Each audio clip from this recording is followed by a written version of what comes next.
Good morning. My name is Pilar Schiavo. I'm an Assembly member who represents the 40th Assembly District in North LA County, representing the Northwest San Fernando Valley, Santa Clarita, Castaic, and Valverde. And today we have community members here from our Castaic and Valverde community, where the only fire in Los Angeles that is still burning is poisoning our community. You're going to hear stories from community members today who have been experiencing unbelievable health impacts because of the toxic fumes that are coming from what has now expanded and tripled to 30 acres of burning trash in our community that is going to be burning for 2 decades or more. We are literally, children who are here today may be having their own children before this disaster is over. And we cannot wait. While there's been a robust response on the landfill to try to address the situation, it has not been successful. It's tripled in size in the last year, and people continue to be sick, and there is no public health response. Beyond some monitoring, nothing is happening to bring real relief and support to people in our community to keep them safe and to make sure that people are not getting sick from this toxic landfill. So we have proposed a bill that is going to be up in committee today, AB 28, the Landfill Fire Protection Act. And we are asking in that bill for actions that should have been happening, and we're going to make sure that they happen now. Both the agencies that are responsible, the landfill needs to be reporting and taking action immediately to prevent these kinds of disasters. We don't want to ever see this kind of disaster happen in any other community in the rest of California, and also to bring real relief to the community that suffers when those landfills are not responsible. It calls for real responses on public health and a study to make sure that you know who is impacted and how. And other actions that have not, frankly, been happening through the LA County Department of Public Health, through the LA County Board of Supervisors, who are the local enforcement agency, the LEA, responsible for this landfill. So the state is going to have to take it in our own hands when local agencies don't act, and that's what we're doing today with this bill. I'm so happy that our community members were able to come up here today because they know how important this is, not only for our own community, but for communities across the state. And so I'd like to introduce one of the neighbors who has really been suffering with this landfill, Brandy House, to share her story and experiences. Brandy. Do I need to spell my name and all that? Should I just introduce myself? Yeah, okay. You can spell your name. Hi, I'm Brandy House, BRANDIHOWSE.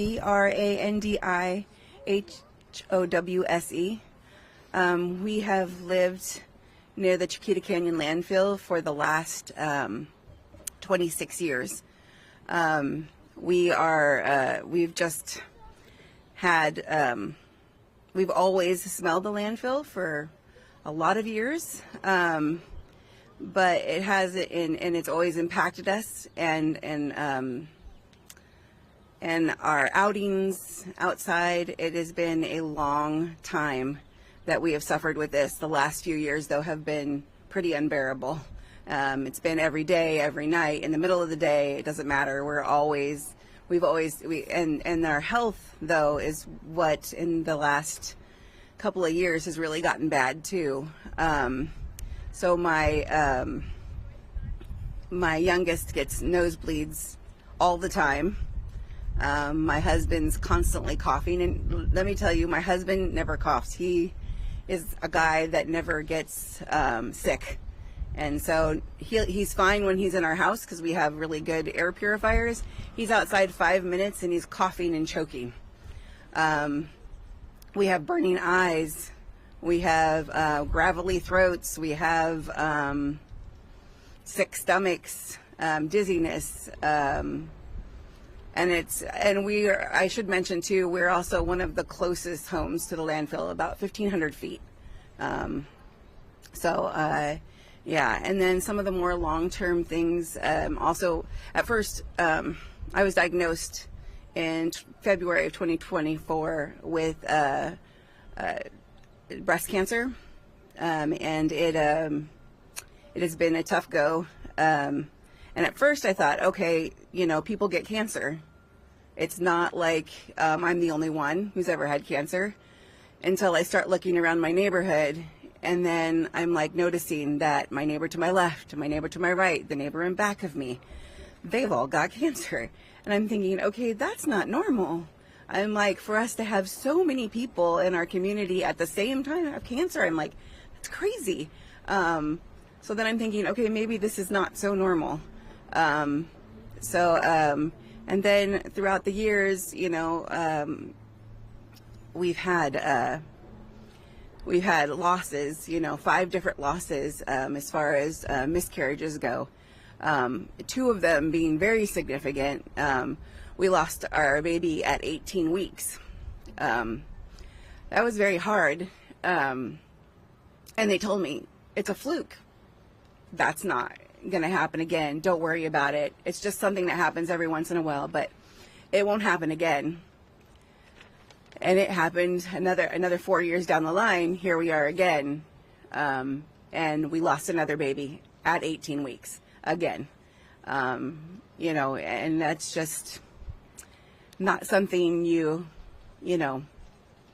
get through okay. So, but the long-term impacts of this have just, been a lot to bear. And we're just hoping that we can get some help, and that they can put some more regulations on these landfills so that nobody else has to experience this. We just want everybody to be okay and for nobody else to have to experience this ever again. So, okay. I know it's very hard for people to share these stories, and obviously that is a very difficult one. Sorry. Yeah. But this is something that we're hearing more and more. People are starting to talk about miscarriages. Brandy having 5 miscarriages. It's not normal. That's what we keep saying in this community. This is not normal. What we're seeing is not normal. What people are experiencing is not normal. I stayed at Jennifer's house, where within a half hour I had a headache. My eyes were burning. That night, my skin was burning. I felt sick to my stomach. I felt unsteady and uneasy. And in the morning, I blew my nose and it started bleeding. And that was with windows and doors closed for all but maybe an hour. The kind of air that people are breathing is now not just temporary as first expected, but long-term. People are leaving the community for months, and the symptoms are not going away. Many people in our community have hand tremors. Does anyone here have hand tremors? And so they'll hold their hands up, and their hands will shake. And we know that this is something that now is not going away for people when they leave the community. So next I wanted to bring up Erin Wakefield from the community as well. Good morning. Thank you, Pilar, for arranging this. I have been living in the Valverde community, since 2019. And within that time, I have been partnering with a local farm that is very close to the landfill. And I have been exposed to some really disturbing sightings, natural sightings. Thousands of dead bees just falling, an entire swarm of bees just falling and happening cyclically. I've had, pest control come out to try and investigate to see what was going on. Each time they've come out, they've said they have never seen anything like this, where this many bees are just dead, just dropped out of the sky all at once, an entire swarm. And it has happened now 3 times at my property, which is right behind the landfill. I too have experienced a late-term miscarriage. 2, I have no history of miscarriages in my family. I am within childbearing age. I have no medical issues whatsoever. and I experienced 2 late-term miscarriages, the first at 16 weeks and the second at 20. And I'm just a stone's throw from the landfill. The greatest concern that I have is the delayed response, the complacency that's really happened with the people who own this landfill. I feel that the people that are responsible for correcting the problem are being protected at the expense of the common folk who live in the town. But when it gets to the point where the animals and the insects are dying and falling out of the sky, I don't think we have the luxury to continue to ignore this. I think it's incredibly irresponsible. And we have something like 4 or 5 primary schools within close vicinity, where we're getting reports of children being sick on the playgrounds, children passing out, children throwing up.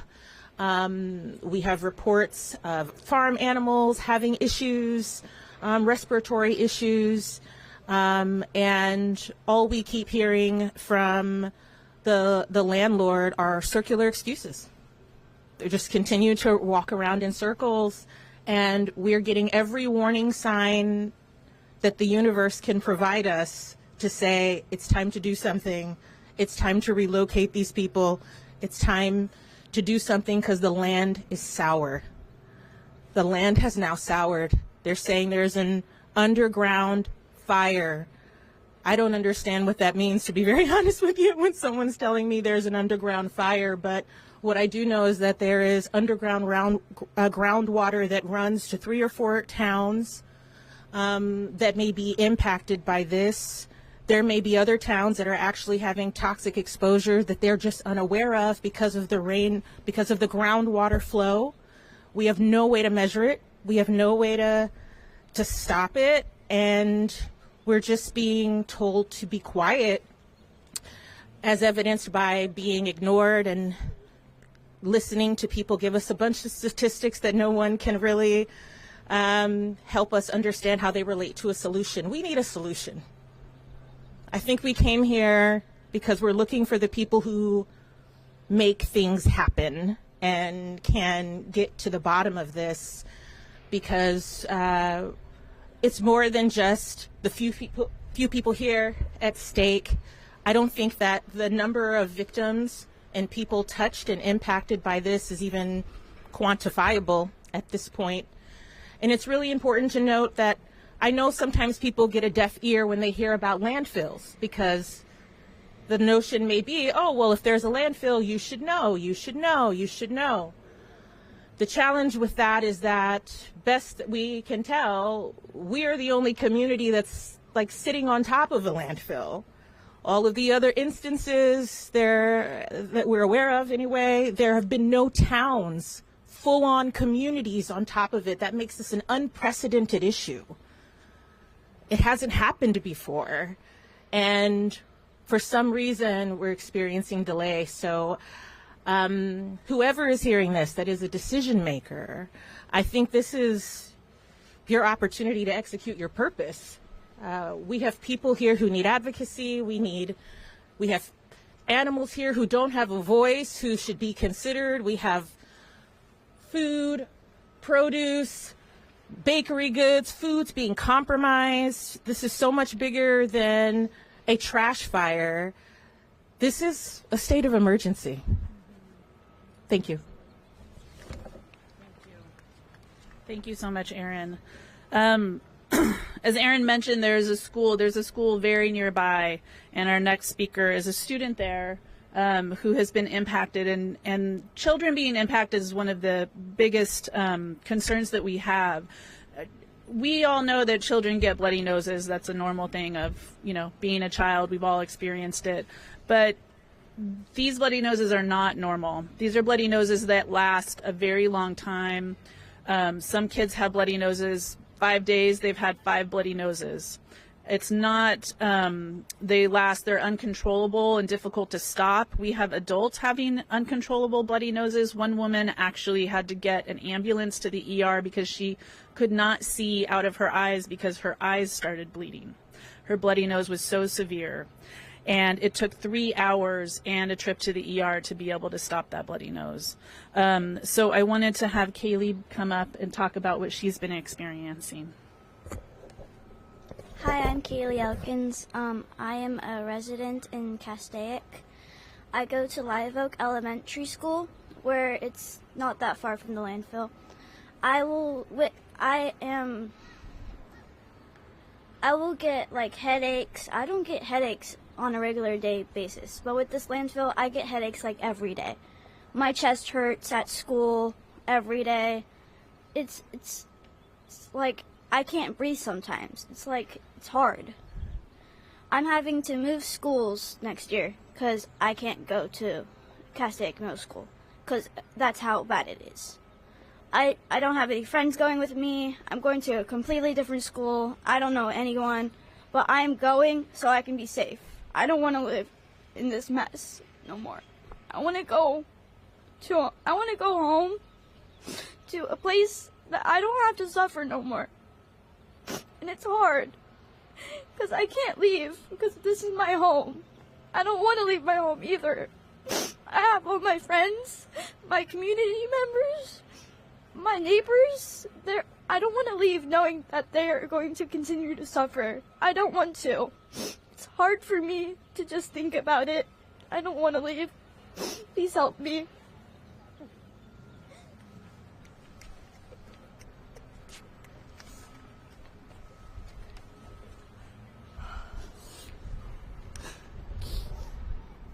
You okay to speak now? Yeah. Okay, I can't talk, so you go ahead. Hi, my name is Jennifer Elkins. Kaylee is my daughter. As you can see, our community is suffering. This landfill has done so much damage, irreversible damage at this point. My children are getting the severe bloody noses that we're talking about. This is my son. When he gets bloody noses, just like other children in our community, I know Brandy's son gets the same. It's like you've turned on a faucet and you can't turn it off. You can't stop these bloody noses like you would a normal bloody nose. And it's blood pouring down their face, and it's scary, not just for me, but for my kids. They're like, what's happening to me? I've had to pick my kids up from school early on multiple occasions because they're having chest pain at school and they feel like they can't breathe.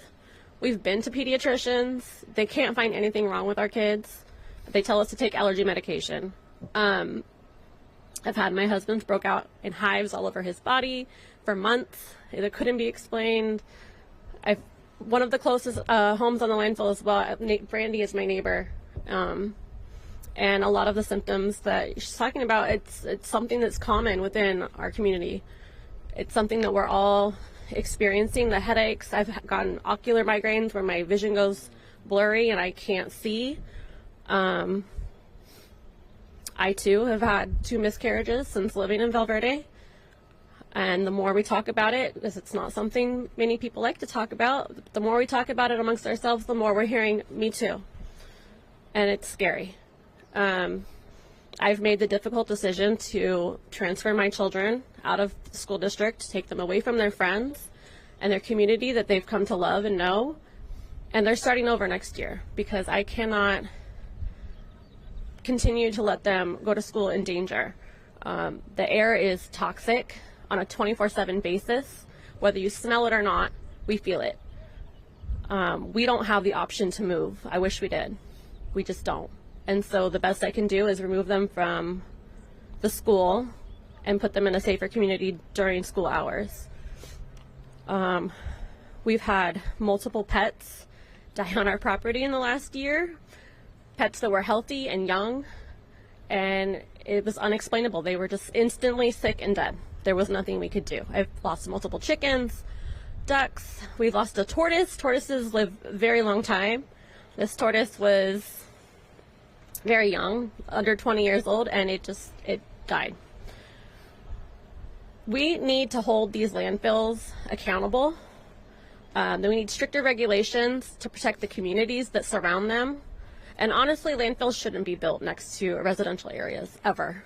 It's irresponsible, and it's caused a lot of harm. And we want to make sure that this doesn't happen to any community ever again. Thank you. Thank you, Jennifer and Kaylee. Next, we have Hugo Turner, who is going to talk about his experience too. Hello, my name is Hugo Turner. I've only known this child for approximately 12 hours, but I have known many children like him. I went to a K-12 school located less than a mile away from the site where children, kindergarten to 12th grade, would avoid going outside lest they become physically ill, have nosebleeds, allergic reactions. I have friends with autoimmune disorders who went to this school. I have friends who were immunocompromised in many different ways. I know children whose parents were immunocompromised and they couldn't be picked up, and the school would close, so they would be outside for hours on end and get physically ill and shake and bleed. It's been going on for far too long. I wrote an expose in my school newspaper, which I started 3 years ago now. It's been 3 years since an expose was written, since this all started, since this movement started, and it's still an issue. Look how bad it's gotten. Look what could have been prevented. Just consider. Thank you. Yeah, I mean, I think it's important to point out this fire has been burning, as far as we know, for 3 years already. We are, a third of the way into a decade-long fire, and we know that it's now expected to burn for multiple decades, and we cannot go on exposing people to these dangerous chemicals. We know of at least 19 or more chemicals that are in the air, benzene and acrolein, which are known carcinogens, known cancer-causing chemicals. Acrolein was used in World War I as a chemical war agent because it burns people's eyes and skin. Methane, we know it's one of the largest methane producers in Southern California as a whole, and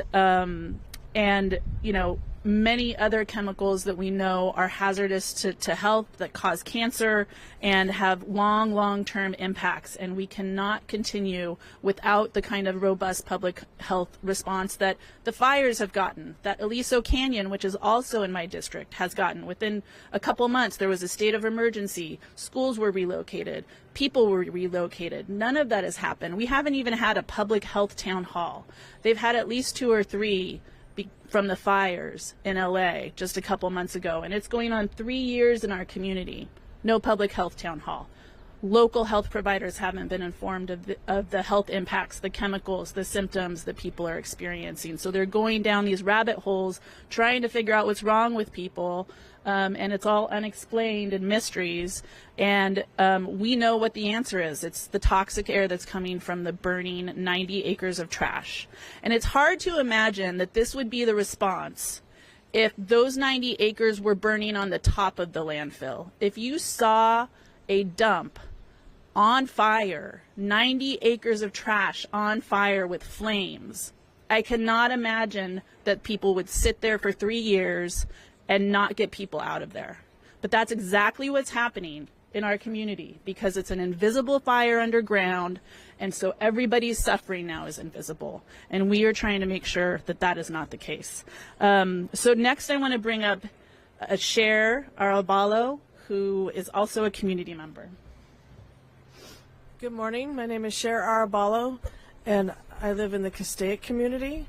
I just wanted to say that when you're first born, the very first thing that you do is take a breath of air. Air, breath, is life. And these children, Kaylee just said, she can't breathe. She can't breathe. It's a very basic human right to breathe clean air. If you go home tonight and you breathe clean air and you can open your windows, you're blessed, and you don't even realize it, because we can't do that. We have to keep our windows shut. We have to run air purifiers 24/7 in our homes just to be able to breathe clean air. the kids can't go outside to play. They can't go out to the park. They can't go play with the neighborhood kids. Why? Because they can't go outside.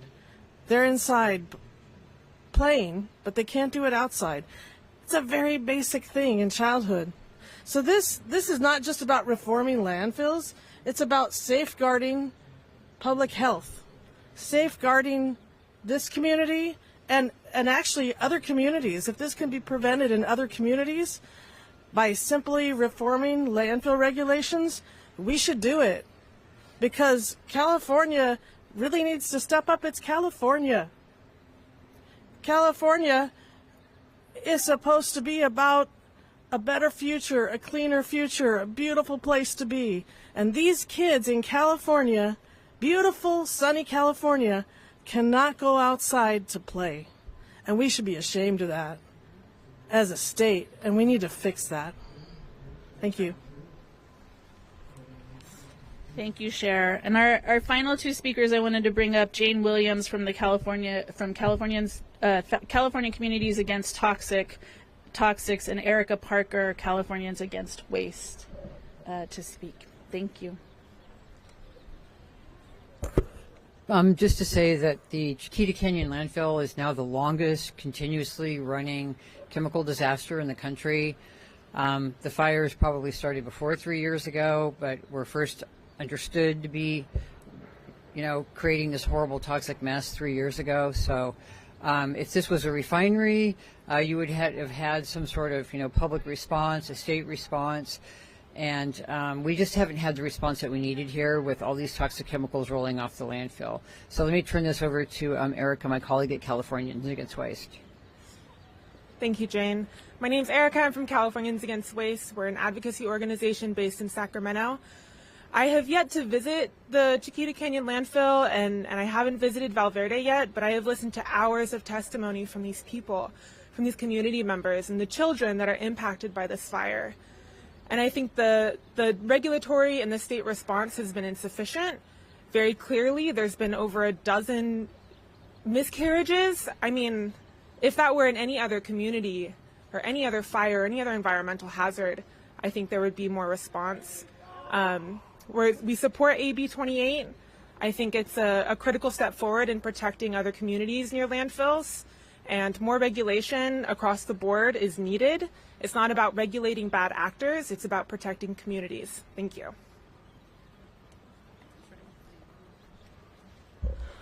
I want to thank everybody who is here today. All the members of our community took time off work, out of school, to be up here today because they know how important this is, not only for their own health, but for our whole community and our whole state. So today we have in Natural Resources Committee, AB 28 will be up at 2:30 or at the end of session when session concludes. And we are looking forward to a robust discussion about why this is important, how California can lead the way in making sure that we're protecting our communities and proactive when it comes to making sure that no one else has to suffer the kind of horrific nightmare that our community is suffering right now because of this toxic air making them sick. And so thank you for being here today, and this concludes our press conference. Thank you.